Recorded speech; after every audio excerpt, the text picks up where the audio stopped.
وأنقذ ظهرك ورفعنا لك ذكرك فإن مع العسر يسرا إن مع العسر يسرا فإذا فرغت فانصب وإلى ربك فارغب. صدق الله العظيم. سبحان ربك رب العزة عما يصفون وسلام على المرسلين والحمد لله. از حضور ارزشمند و تلاوت زیبایشان صمیمانه قدردانی میکنیم و از خداوند متعال برایشان سلامتی، توفیق و سربلندی روز افزون خواهانیم. سالها گذشت و ما در این دیار صدای سرود ملی ایمان را کمتر شنیدیم، نه از آن رو که عشق به این سرزمین کم شده باشد، بلکه به خاطر محدودیت‌ها و روزگار دشواری که بر ما گذشت. اما امروز در این جمع صمیمی بار دیگر دلهایمان به نام این خاک می‌تپد. بیایید لحظه با احترام بیستیم که البته بعید از لطف شما نخواهد بود.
خواهش میکنیم که بیایید بین توفیقی که به سراجان گرفته تقدیم شد.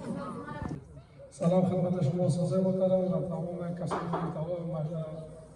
که تشریف آوردن و شاگردای عزیز. یک توفیق نارم دختر عزیز سراجان. کودکی هایم اتاقی ساده بود، قصه دورا اتاقی ساده بود. شب که میشد نقش ها جان میگرفت، روی سقف ما کتاقی ساده بود. میشد از پروانه خوابم میپرید، باغها رویای باغی ساده بود. زندگی دستی پر از کوچی نبود، بازی ما جفت اتاقی ساده بود. قهر میکردم به شوق آشتی، عشقهایم اشتیاق ساده بود.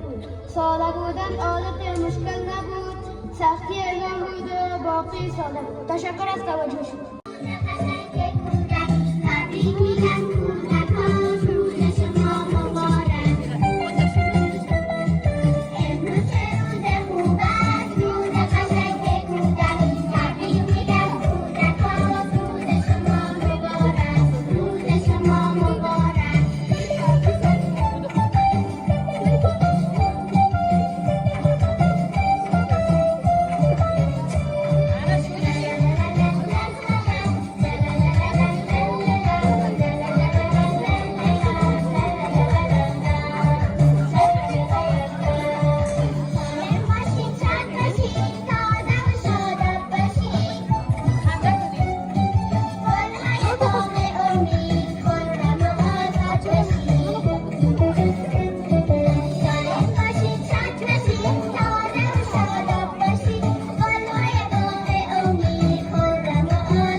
بود.